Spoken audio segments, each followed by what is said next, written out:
50 लाख लाडक्या अपात्र.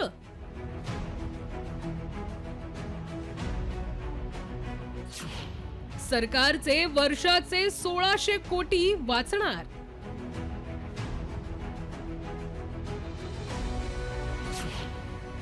अपात्रतेची कात्री, निधीची खात्री.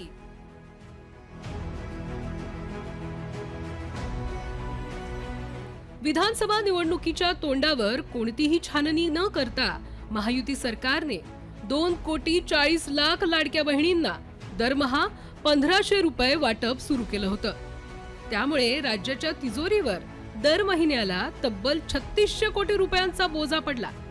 मात्र जसं पुन्हा महायुती सत्तेवर आली तेव्हापासून या सरकारने लाडक्या बहिणींच्या अपात्रतेचा धडाका लावला.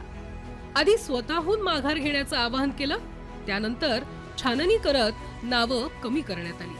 त्यात एकापेक्षा जास्त सरकारी योजनांचा लाभ घेणाऱ्यांची संख्या मोठी आहे.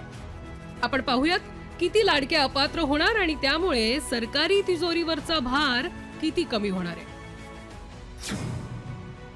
गेल्या 2 महिन्यात 9 लाख लाभार्थींची संख्या कमी झाली आहे. छाननीमध्ये जानेवारी महिन्यात 5 लाख तर फेब्रुवारीत 4 लाख महिला अपात्र ठरल्यात.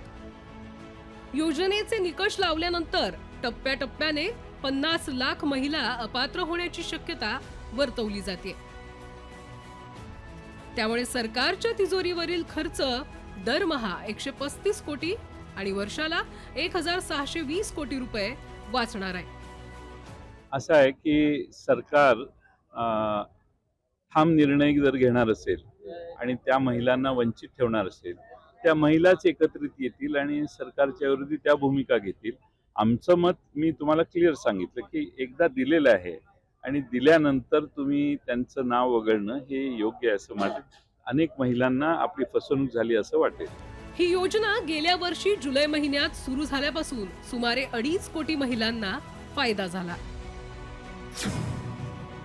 या योजनेत 30 ते 39 वर्ष वयोगटातील 29% महिलांचा समावेश आहे. 40 ते 49 गटातील 23.6%, 50 ते 65 वयोगटातील 22% आणि 60 ते 65 वयोगटातील 5% महिला आहेत. मात्र आता निकषाच्या कात्रीत अनेक महिला बाद झाल्यात. या योजनेत काही पुरुषांनी पण खातं उघडल्याचं निष्पन्न झालं होतं, तर काही जणांच्या नावावर अनेक खाती असल्याचं समोर आलं. या योजनेतील अनेक गैरप्रकार समोर आले. या योजनेमुळे सरकारी तिजोरीवर मोठा ताण येत असल्याचं उघड झालं.